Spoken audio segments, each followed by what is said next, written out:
العالمين وبه نستعين ولا عدوان إلا على الظالمين. والصلاة والسلام على رسول الله وعلى آله وأصحابه ومن تبعهم بإحسان إلى يوم الدين. سبحانك لا علم لنا إلا ما علمتنا إنك أنت العليم الحكيم. لا حول ولا قوة إلا بالله العلي العظيم. اللهم فعلنا حكمتك وانشر علينا من خزائن رحمتك يا أرحم الراحمين. اللهم فعلنا حكمتك وانشر علينا من خزائن رحمتك يا أرحم الراحمين.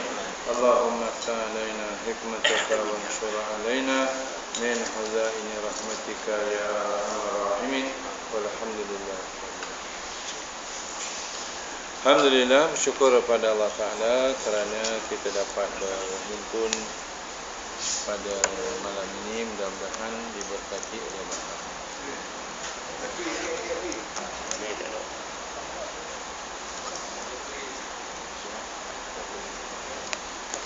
Tak habis betul tak? Itu tak habis. Enggak.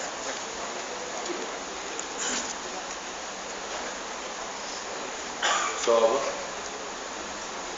Muka surat 63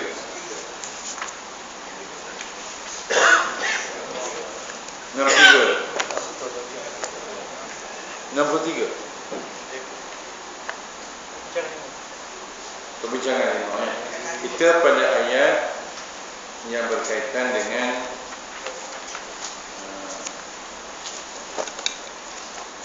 yas'alunaka 'anil anfal. Kisah macam mana para sahabat Nabi SAW bertanyakan hal yang berkaitan dengan harta rampasan ghanimah perang.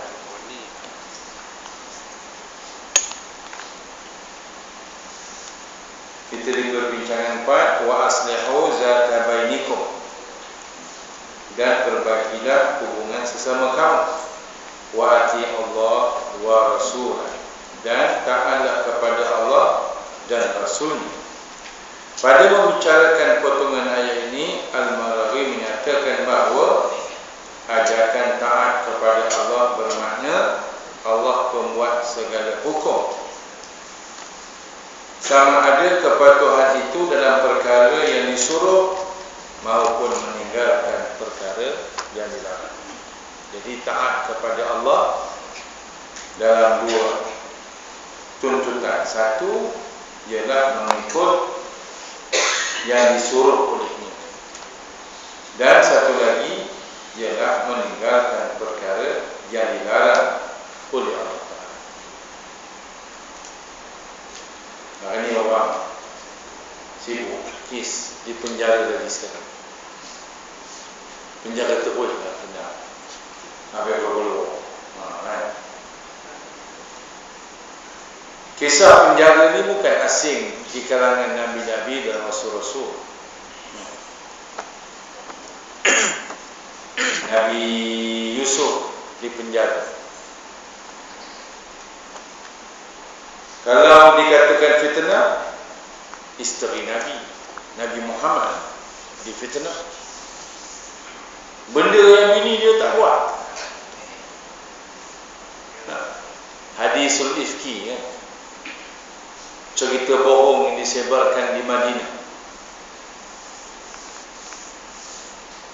Cerita bohong tu ialah cerita tentang kisah isteri Nabi. Isteri Nabi buat ke benda tu? Isteri Nabi tak buat. Sayyidatina Aisyah dikatakan ada hubungan dengan Safwan. Benda yang Sayyidatina Aisyah tak buat.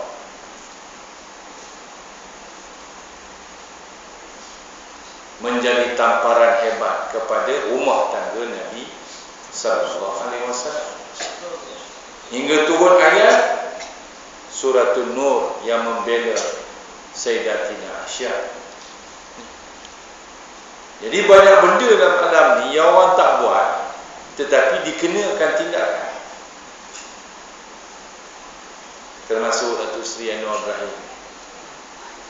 Tuan-tuan macam percaya. Macam je aku kata percaya. Macam. Benda tak buat. Ini satu fitnah yang Sayyidatina Aisyah ketika orang menyebarkan berita bohong itu, dikatakan ahli tafsir kata ketika menafsir surat An-Nur itu, Sayyidatina Aisyah sedang menuai pahala. Sama dengan Datuk Seri Ibrahim, dia sedang menuai pahala untuk kehidupan akhirat. Kalau tengok kepada jawapan Sayyidatina Asma, anak Sayyidina Abu Bakar, kita Zubair bin Awam dibunuh oleh tentera Yazid. Ketika itu Abdullah Zubair bin Awam ini adalah merupakan Gubernur Mekah, dibunuh oleh tentera Yazid, digantung kaki atas kepala bawah di Mekah. Waktu itu Sayyidatina Asma umurnya 80 tahun lebih. Kuat. Orang juang ni kuat.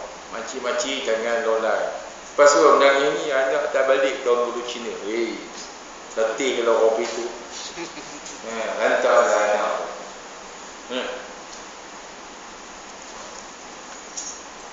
Panglima tentera Yazid ketika menggantung Zubair bin Awam itu dengan hasrat mak dia datang untuk menuntut supaya anak itu dikembalikan.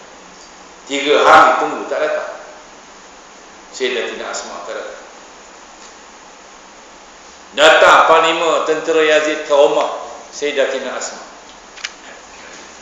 Apa dikata oleh ibunya Zubair bin Awam itu ketika datang panglima Sayyidatina Asma? Apa dia kata? Kamu bunuh anak aku, baik untuk kehidupan dunia kamu, merosakkan kehidupan akhirat kamu. Ambil mayat, turun, bagi. Tak payah dituntut. Memenjarakan satu orang tanpa ada suatu saksi yang jelas, baik untuk politik kamu, tetapi merosakkan kehidupan akhirat. Itu sebab datang perkataan ati Allah wa ati'ur Rasul. Ati Allah wa Rasulah. Taatlah kamu pada Allah, taat dan Rasul. Sedangkan Nabi Muhammad sallallahu alaihi wasallam itu hanyalah penyampai wahyu dan juru terang wahyu, sama adalah bentuk perbuatan, perkataan dan diam. Semuanya mesti diimani. Jenis ketaatan yang seperti inilah yang mendapat ganjaran pahala yang besar di sisi Allah Subhanahu wa taala. Itu sebab tuan-tuan, dalam konteks kehidupan kita tak cukup hanya dengan Quran dan Sunnah. Itu sumber paling kuat. Kena ada ijma' para ulama. Mesti ada dalam konteks kehidupan kita. Dan kias para ulama. Macam mana kejadian-kejadian benda baru dalam kehidupan kita hari ini, para ulama mengkiaskannya berdasarkan kepada peristiwa-peristiwa yang berlaku. Kita boleh juga mengkiaskan tapi tak berkuat. Kita ni siapa sangat. Itu sebab tuan-tuan, Nabi sebutkan generasi yang baik itu, Nabi kata qarni, kurun, wa ba'dahu, dan selepasnya, wa ba'dahu, dan selepasnya. Mana 300 tahun ni ada kurun dan generasi terbaik. Habis sahabat Nabi, sahabat Nabi, datang tabi'in. Ini biar kita jelasnya, supaya jangan seruan Quran Sunnah kita tolak ijma' dan kias para ulama. Datang tabi'in. Yang sempat belajar dengan tabi'in ini antaranya Imam Hanafi, Imam Maliki, sempat belajar dengan tabi'in.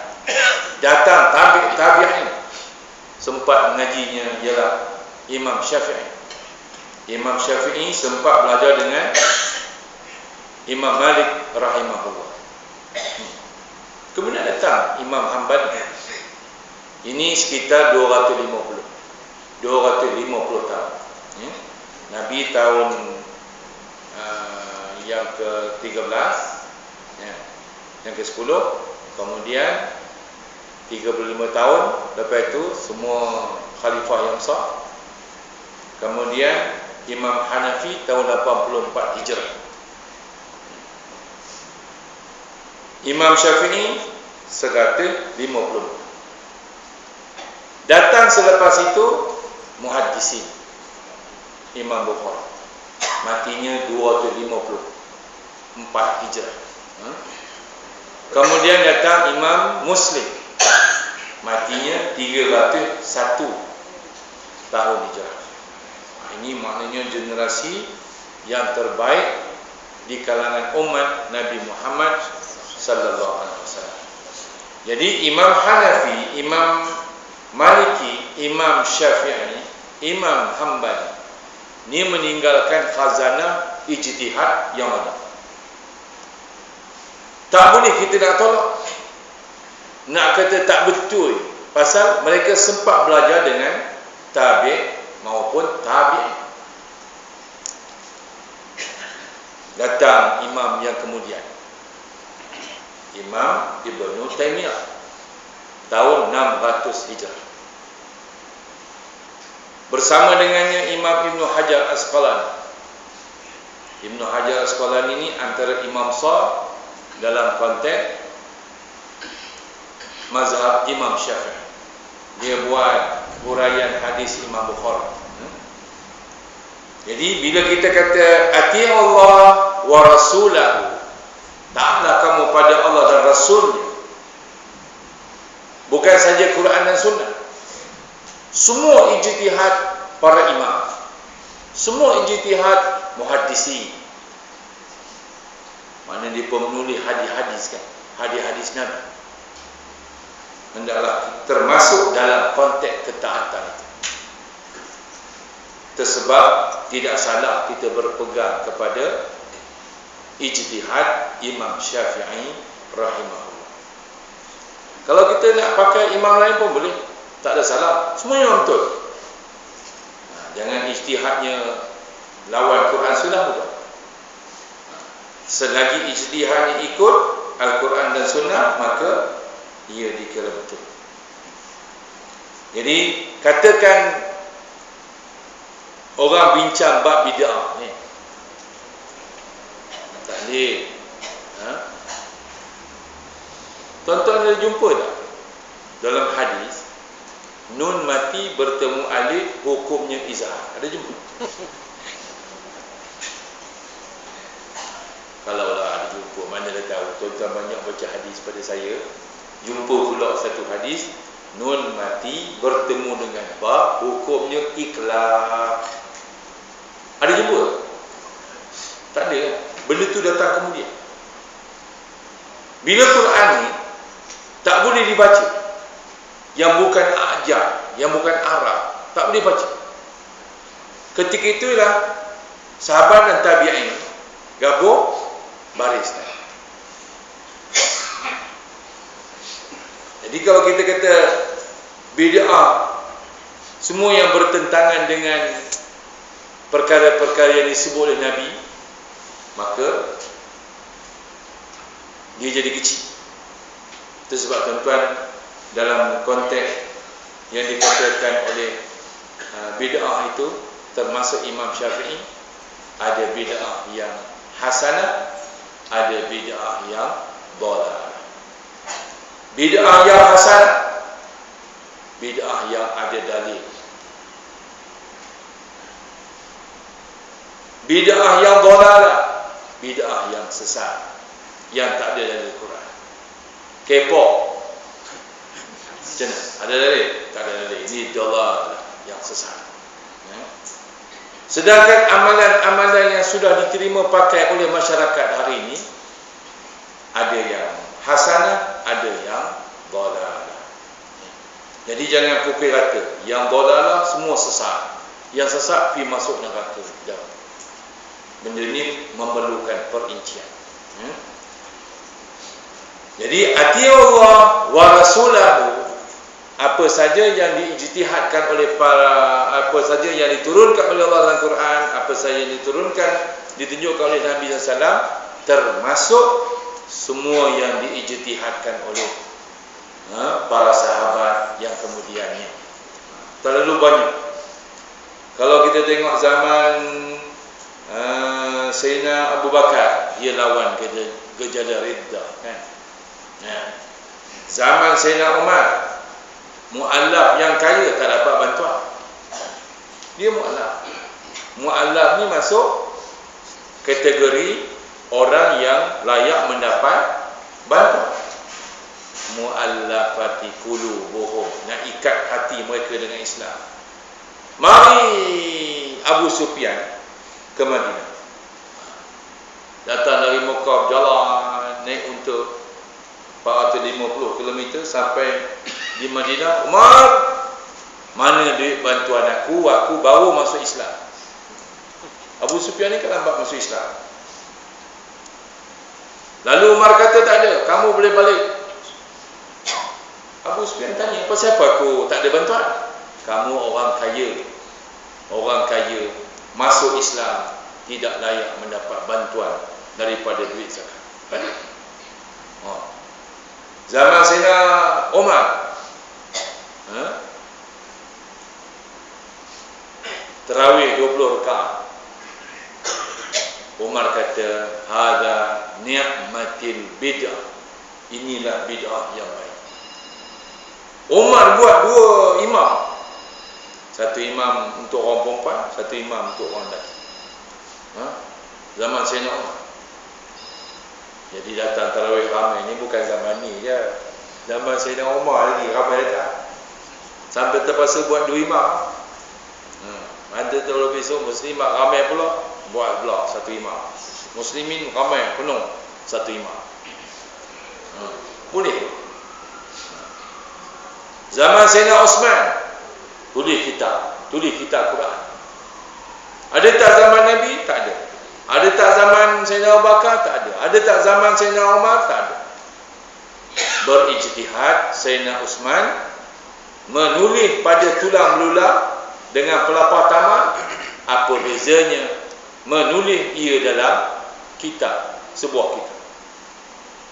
Lalu ditulis oleh Osman dalam sebuah kitab.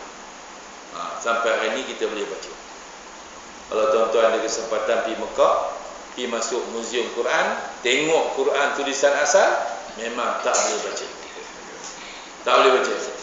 Dia tulis panjang-panjang gitu, tak boleh. Mari dengan resam Osmani kita boleh baca Quran. Sampai bila ni? Sampai kiamat. Selagi ada kitab Quran. Itu sebab antara afdal wakaf ni ialah kitab Quran. Jadi saya dah sebut, bila kita memahami Quran, wa ati Allah wa rasulah, bukan Quran dan hadis saja, termasuk ijtihad para ulama dalam konteks untuk menghayati agama Allah Ta'ala. Ini kadang-kadang Quran Sunnah, ijma' ulama kita tahu.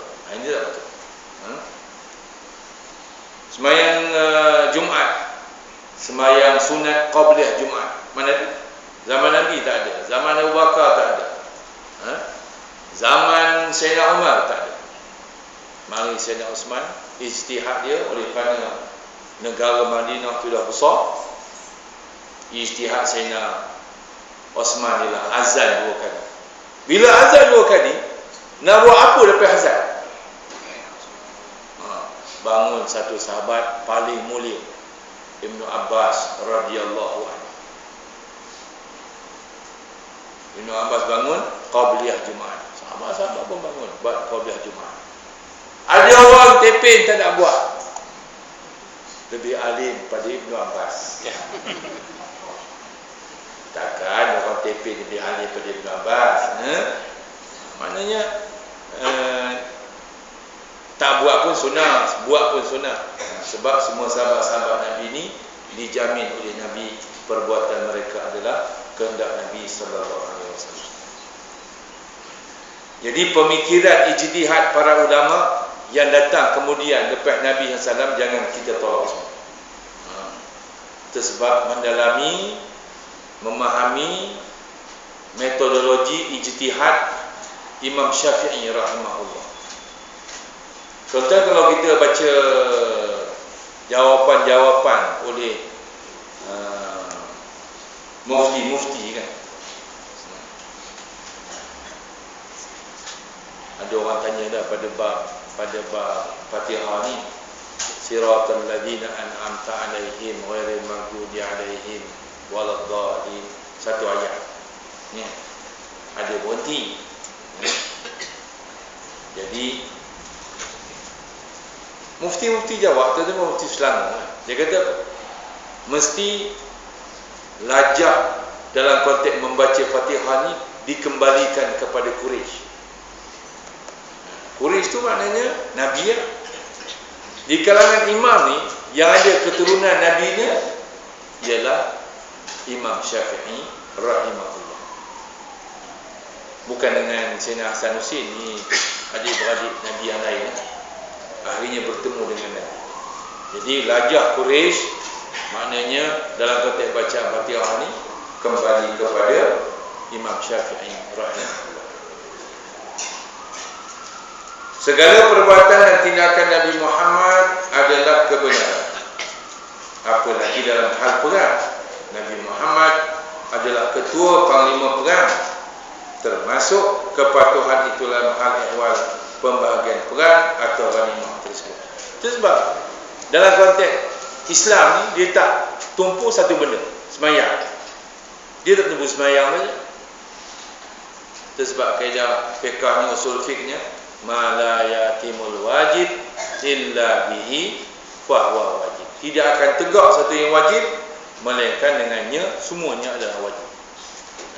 Taat pada Nabi bukan hanya pada bab sembahyang, bukan hanya pada bab puasa, bukan hanya pada bab taat pada mak bapak, ada pada semua apa saja yang dibuat oleh Nabi, sama ada perkataannya, perbuatannya maupun diam Nabi SAW. Apa lagi dalam konteks perang, bukan hanya mematuhi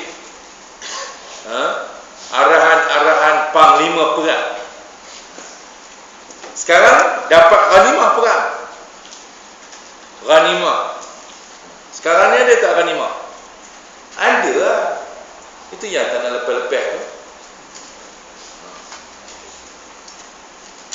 Apa dia ghanimah perang sekarang ni? Bala. Ghanimah perang tu. Tuan-tuan jangan ingat lagi macam ghanimah perang zaman Nabi tu. Ghanimah perang zaman Nabi ni unta, kambing, harta-harta yang dibawa semasa nak perang tu. Bukan itu. Maknanya apa saja yang didapati oleh sebuah pemerintah, itulah ghanimah.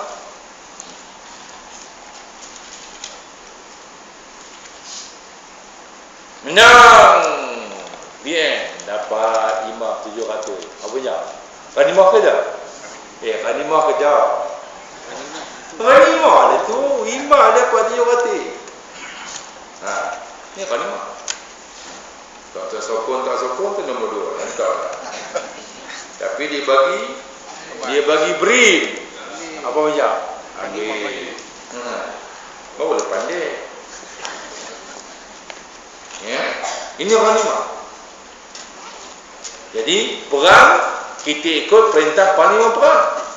Bila dapat ghanimah juga mesti ikut perintah panglima perang. Kegagalan para sahabat untuk mematuhi hal ini membawa kehancuran, maka segera dibetulkan oleh Allah Ta'ala. Ghanimah yang pertama diperoleh oleh para sahabat ialah pada perang Badar. Antara yang paling besar perang Hunain. Sampai sahabat-sahabat Nabi ni bercakap sama dia. Perang Badar ni bercakap juga. antara yang pegang bendera dengan yang pi bunuh orang kan, yang di Medan tu. Dia kata kalau kami tak jaga bendera ni, takkan kamu boleh berjuang. Dia kata bagilah ghanimah tu kat kami juga, begitu je. Perang Hunain ni adalah perang yang ghanimah cukup banyak, sebab perang itu adalah antara perang besar, kononnya untuk memukul Nabi SAW habis. Jadi bawa ghanimah yang banyak. Nabi bagi pada orang yang baru masuk Islam, orang di Madinah. Lupa Nabi nak bagi pada sahabat seperjuangan yang duduk di Mekah, yang sama menghadapi kezaliman Mekah. Lupa Nabi nak bagi. Sahabat-sahabat Nabi bercakap-cakap sama dia. Akhirnya Nabi memanggil balik para sahabat yang muhajirin tu. Dia kata, kamu adalah selimut aku, Nabi kata. Ke bukit aku bersama kamu, ke lurah aku bersama kamu. Sahabat-sahabat Nabi yang jenis cakap-cakap tak patut Nabi tak bagi kita, sombong Nabi bila Nabi sebut orang. Kamu nak balik dengan unta kambing atau kamu nak balik dengan aku yang penuh dengan keredaan Allah? Menitik air mata seluruh sahabat Nabi sallallahu alaihi wasallam. Jadi bila dapat ghanimah perang, mesti juga ikut, sebab ghanimah tu tak akan dapat tanpa perang. Perang ikut perintah panglima perang. Bila dah kalah musuh, dapat ghanimah perang. Bila dapat ghanimah perang, mesti juga patuh dan taat kepada Allah. Kegagalan pada para sahabat untuk memenuhi hal ini akan membawa kehancuran. Maka segera dibetulkan oleh Allah Ta'ala, hingga kembali para sahabat kepada ketaatan kepada Allah, Rasul Nabi Muhammad SAW. Datang perang kedua kan. Perang kedua, perang Uhud. Sahabat-sahabat Nabi yang pergi perang Uhud ni kira berkehendakkan ghanimah. Diumpan oleh Khalid Al-Walid. Berim ni boleh kata umpan? Kata saja untuk perbincangan. Berim ni boleh kata umpan? Umpan kan? Umpan. Betul ke? Tuan-tuan macam marah. Dia umpan. Bila umpan, sahabat-sahabat Nabi yang duduk di Jabal Rumat tu sudah lupa kepada perintah Nabi. Jangan kamu turun dari bukit ini walau aku berlalu. Itu sebab Allah Ta'ala turun ayat. Minkum man yuridu dunya. Ada di kalangan kamu yang mukmin ni, dia nak dunia. Wa minkum man yuridul akhirah. Dan ada di kalangan kamu yang mahu kepada negeri akhirat. Jadi kita ni tuan-tuan, dalam konteks perjuangan ni terbelah dua ni. Ada yang nak habuan dunia, ada yang nak habuan akhirat. Ada seorang penceramah dapat datuk satu Malaysia, heboh. Aku kata orang lain pun dapat datuk, Jackie Chan pun dapat datuk. Apa yang bising?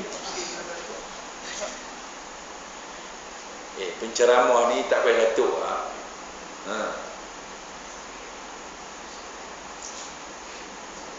Setara dengan Jackie Chan yang perempuan tu, apa nama yang perempuan tu? Michelle Yeoh pun dapat datuk, nampak ketiak aja. Dapat datuk. Tak payah datuk. Tahu Allah Ta'ala nak memberikan pangkat dan derajat. Manusia dia macam tu. Dipanggilnya, katalah dipanggilnya satu orang, setara dengan Jackie Chan, setara dengan Michelle Yeoh, setara dengan apa-apa lagi. Datuk ke? Engkau setara tu ke? Tak mungkin kan? Kita mesti atas pada mereka. Hamka menyebut dalam potongan ayat ini bahawa para sahabat Nabi Muhammad SAW bersedia menerima apa saja pembagian harta rampasan perang. Ini kerana matlamat mereka ialah ketaatan kepada Allah dan Rasul. Jadi apa saja Nabi bagi, mereka terima. Begitu juga Ibn Kathir memberi komentar bahawa segala pembahagian daripada Rasulullah SAW diterima oleh para sahabat. Ayah tuan-tuan, kita ni pasal tak dapat, kalau dapat pun tak tentu lagi. Anak sulung kita bagi reta pusaka tu pun jenuh. Setuju tak? Itu reta pusaka kita punya. Mati dah, pak kita mati dah. Aku anak sulung, tu dia. Itu reta pusaka. Ini kan pula reta ghanimah perang, berjuang jauh pergi macam Badar kan. 5 hari perjalanan baru sampai ke Badar. Mana pengorbanan tinggi. Tapi bila nak bagi tu bergantung pada Nabi, berat kita rasa berat ni. Begitu juga Ibn Katsir memberi komentar bahawa pembagian daripada Rasulullah SAW diterima oleh para sahabat. Maknanya Islam ni dia angkat konsep keredaan. Redha tu akan mengangkat rahmat daripada Allah SWT. Dengan banyak benda yang kita redha dengan Islam, makin banyak rahmat Allah turun pada kita. Kalau banyak benda dalam konteks kehidupan kita ni tak ada keredaan, jauh daripada rahmat Allah. Itu sebab salah satu daripada rukun-rukun banyak orang sebut apa saja, dia ada ijab kabul. Contoh macam pernikahan. Ingat lagi rukun ijab, rukun nikah ni. Dah lama tak nikah. Ingat dah sesekali.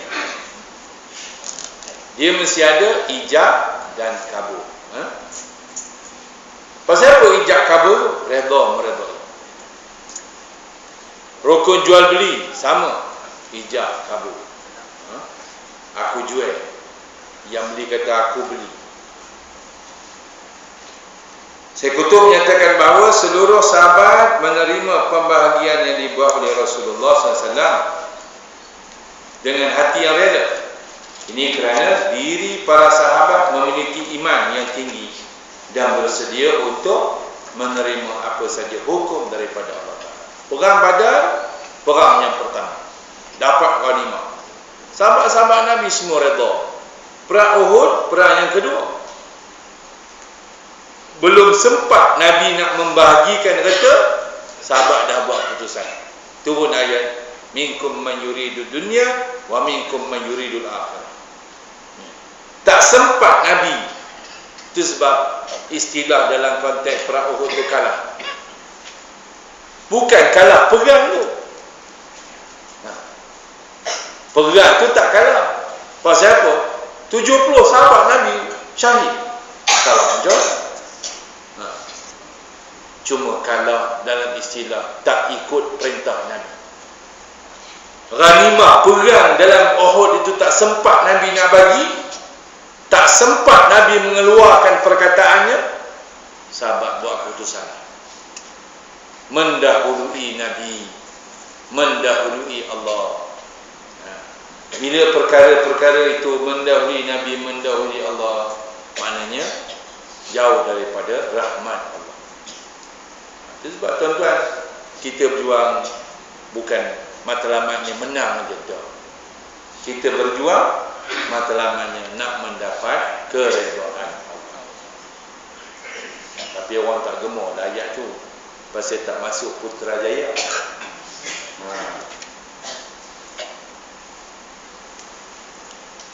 Dia menang ni mesti ada campur tangan Allah.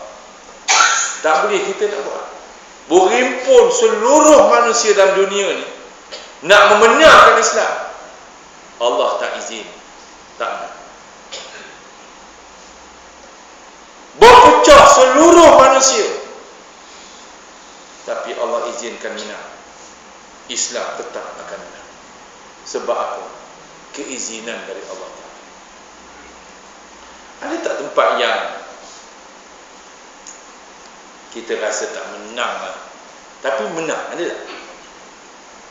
Kelantan, tuan-tuan saya semua kita yakin menang lah kan? Menang. Perak dulu macam mana? Tuan-tuan yakin menang? Tak masuk buku, list pun tak masuk. Tapi Allah bagi pula ujian kemenangan kat kita. Padahal semua orang, tak ada seorang pun kata Perak ni nak menang 208. Tak ada. Tapi Allah beri pula kemenangan. Tuan-tuan kahwin tak anak? Nak anak lah. Tapi nak anak banyak yang ada tak? So ada udah lah kan. Tuhan bagi 7, Tuhan bagi 8. Ada yang 14. Macam ni. Allah Ta'ala bagi ujian itu terima. Jadi menang ni urusan Allah Ta'ala. Mesti juga jangan kita ambil alih tugas tu kita pula menentukan, oh ini menang dah. Menang ni adalah urusan Allah Ta'ala. In kuntum mu'minin, jika kamu adalah orang-orang yang beriman, mukmin. Al-Maraghi menyimpulkan bahawa arahan Allah Ta'ala yang terakhir ini datang dengan diawali dengan 3 arahan yang sebelumnya. 1, ittaqullah. Yas'alunaka anil anfal qulil al-anfal lillahi wa rasul fattaqullah, bertakwa kamu pada Allah. Kemudian yang kedua, memperbaiki hubungan mengikut kehendak Allah. Ketiga, taat kepada Allah dan Rasul. Pada Al-Maraghi, kemukminan seseorang itu berdasarkan 3 asas yang dinyatakan oleh Allah, iaitu takwa kepada Allah, memperbaiki hubungan mengikut kehendak Allah, dan taat kepada Allah dan Rasul. Jalan 3 benda ni, insya-Allah datang pertolongan Allah. Ketakwaan ialah kasih sayang dengan Allah Ta'ala, memperbaiki hubungan kemanusiaan dengan dan menerima apa saja hukuman dan ketetapan dari Allah dan Rasul. Dicirikan juga oleh Al-Maraghi bahawa mukmin itu akan sentiasa bertaubat dari kesalahan yang dilakukannya, iaitu ketika berlaku pelanggaran terhadap ketetapan Allah dan Rasul. Bermula konteks langgar ketetapan Allah Ta'ala ni ialah zaman Nabi Adam. Terlupa saya nak malu ke tuan-tuan, kalau tuan-tuan ada WhatsApp, add lah saya. Saya ada buat tiap-tiap hari ni 1 ayat tafsir jalan lain. Ini dah siri ke-38. Tuan-tuan tengok siri ke-38 tak payah lah. Jangan kata tak payah. Nombor 1 sampai 38 boleh hantar lagi. Jadi kalau ada grup WhatsApp tu, add saya. Jadi pagi besok saya hantar, atau malam ni saya hantar 1 yang ke-38. Fatalaqa Adama min Rabbih kalimatin fataba alaih. Nabi Adam tu bila dia turun ke bumi, diturunkan oleh Allah Ta'ala ke bumi kerana memakan buah khuldi itu, diberi beberapa kalimat. Adamu min Rabbih kalimatin. Jalan lain menyatakan bahawa dalam tafsir dia, perkataan-perkataan yang diberikan oleh Allah Ta'ala kepada Nabi Adam itu, doa yang kita baca, Rabbana zalamna anfusana wa illam taghfir lana wa tarhamna lanakunanna minal khasirin. Maknanya proses balik semula kepada Allah Ta'ala. Akan berlaku pelanggaran dalam kehidupan kita. Ketetapan-ketetapan Allah, ketetapan-ketetapan Rasul akan dilanggar oleh manusia. Macam mana nak balik? Rabbana zalamna anfusana wa in lam taghfir lana wa tarhamna lanakunanna minal khasirin. Jadi proses balik ni merupakan satu proses yang Allah Ta'ala suka kepada orang beriman. Kita beriman, saya beriman, tuan-tuan mukmin, saya mukmin, makcik mukmin. Mukmin yang sangat disukai oleh Allah Ta'ala tu ialah mukmin yang kembali bertaubat kepada Allah. Innahu huwat tawwabur rahim. Sesungguhnya dialah penerima taubat lagi maha mengasihani. Jalan lain kata, yang Allah Ta'ala kasih ni ialah Adam dengan Hawa tu, yang Allah Ta'ala hantar ke dunia, kan? Tetapi Allah Ta'ala kasih juga kepada orang yang sentiasa bertaubat kepada dia, balik kepada dia.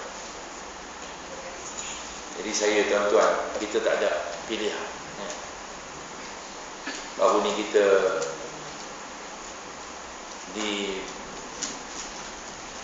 diberitakan dengan sedih baliknya almarhum Dr. Guni Aziz. Tengok orang melimpah. Dalam banyak-banyak komen tu lah, saya minat satu komen daripada satu orang yang ni jaga yang meteorologi ni kan.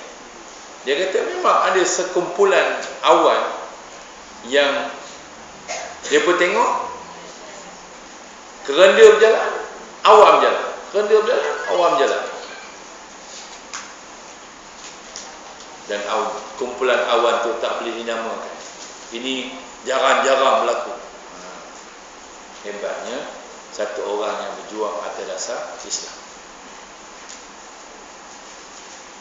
Contoh pun ada pengalaman dengan Tugu Ni Aziz. Saya pun ada pengalaman dengan Tugu Ni Aziz. 1000 dalam satu. Ke 1 dalam 1000. 1 dalam 1000. Orang yang macam Mahathir jenuh minta pukan jawab. Bila Tugu kata Allah mencarut, Mahathir lintang bukan jawab. Mana boleh, mana boleh.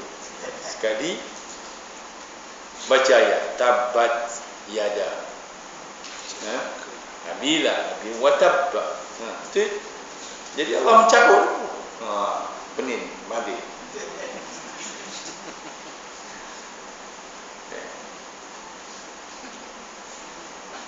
Pada saya kutub, mukminnya seorang itu mesti dibuktikan dengan amal. Kemukminan bukan cita-cita dan kata-kata hiasan, tetapi dibuktikan dengan deretan amalan yang berdasarkan sumber.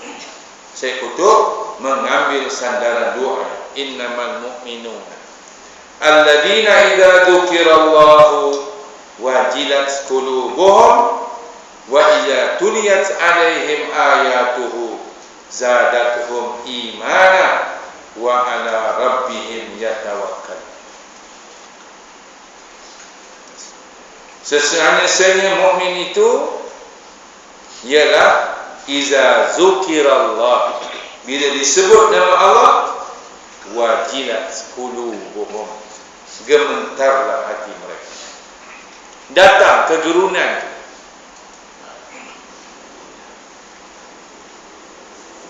Wa idza tuliyat alaihim ayatuhu, bila diperingatkan kepada mereka, dibacakan ayat-ayatnya, zadathum, bertambah iman mereka, imana kepada Allah Ta'ala. Wa ala rabbihim yatawakkalun, dan kepada Allah mereka bertawakal. Jadi ayat ni menjadi sandaran kepada saya kutub, nak tunjuk mukmin tu bila disebut nama Allah gemetar hatinya, disebut ayat Quran bertambah imannya, dan kepada Allah mereka melakukan tawakal, menyerah diri kepada Allah. Saya dengarlah Ustaz Derani, Ustaz Derani ni anak saudara Tok Guru. Istilah yang digunakan oleh doktor koma, tapi pukul 3 bangun tahajud. Kita kalau koma tu udah itu ya. Koma tu ya. Ini dia kata Tok Guru koma, istilah doktor koma. Tapi pukul 3 pagi bangun tahajud 2 rakaat. Betul-betul mendalam imannya kepada Allah Subhanahu wa taala. Secara tegas saya kutuk membahas ayat ini kerana inilah keterangan Allah pada ciri manusia mukmin. Perbahasan saya kutuk innama, iaitu yang membawa makna hanya saja. Pengertian ini tidak boleh ditakwilkan dengan makna yang lain. Jadi Allah Ta'ala membuat penegasan bahawa ciri mukmin yang dikehendaki oleh Allah Ta'ala dalam ayat 2 suratul Anfal ini. Yang lain daripada itu kesesatan. Innama, hanya saja. Mana 3 ciri ini? Disebut nama Allah, bertambah gementar dia. Dibacakan ayat, bertambah iman dia. Yang ketiga, dia menyerah diri kepada Allah Ta'ala. Kita ni bila baca disebut nama Allah, tak berapa takut. Hari Jumaat, ittaqullah, tak berapa takut. Tidur dah. Takut apa? Apa yang kata takut tu? Tidur. Lantaklah imam khatib kata ittaqullah berapa tu. Punya tak pedulinya kepada seruan-seruan. Kemudian bila dibacakan ayat Allah, bertambah iman.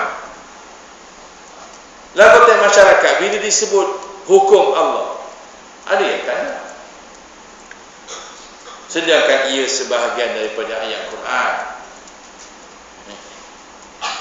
Ayat tentang hukum Allah cukup banyak dalam Quran. Hudud, kisah, cukup banyak dalam Quran. Dibaca, cari alasan untuk tidak melaksanakan. Ni Kelantan nak buat donda, entah apa-apa lagi nak bagi alasan. Kita pun pelik. Itulah ayat hukum. Dalam lain konteks yang lain sama juga. Bila dibacakan ayat-ayat Quran pada kita, wa ala rabbihim yatawakkalun. Pengertian ini yang lain itulah sesat. Firman Allah Ta'ala, fazalikumullahu rabbukumul haqq famadha ba'dal haqqi illa dhalal fa anna tusrafun. Maka zat yang demikian itulah Allah Tuhan kamu yang sebenar. Maka tidak ada sesudah kebenaran itu melainkan kesesatan. Nak cari yang lebih benar daripada Quran, tak ada. Yang lebih benar daripada Quran, sesat, akan menuju kepada kesesatan. Itu sebab saya kutuk dia tak segan dan malu menyatakan bahawa masyarakat yang terbina daripada yang lain daripada asal Quran, sesat, jahiliyah, tidak bertamadun. Keras kenyataan itu. Tapi itulah hakikat. Kita mencari yang lain daripada Quran. Jepun, negara maju, kadar bunuh diri paling tinggi dalam dunia. Sebab dia cari yang lain daripada Quran. Amerika maju. Apa tak ada Amerika? Semua jenis kesesatan ada di Amerika. Malaysia pun maju lah. Dikatakan sedang menuju ke kemajuan. Tapi kalau mencari yang selain daripada Quran, sebenarnya kita membina suatu masyarakat yang sesat, jahiliyah, tidak bertamadun. Tengok ayat, sama aja tu. Yang mengajar musabaqah siapa dia? Kerajaan yang ada ni. Yang manggil K-pop, yang ada ni juga. Benda yang elok, kita lah itu ngaji Quran elok lah. Tapi yang tak bertamadun pun dipanggil juga untuk menghancurkan masyarakat. Jadi akhirnya tak ada ke mana. Maka tidak ada sesudah kebenaran itu melainkan kesesatan. maka bagaimanakah kamu dipalingkan daripada kebenaran?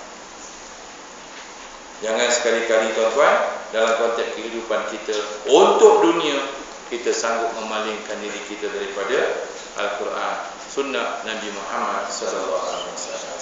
Wallahu a'lam. Sila Ustaz.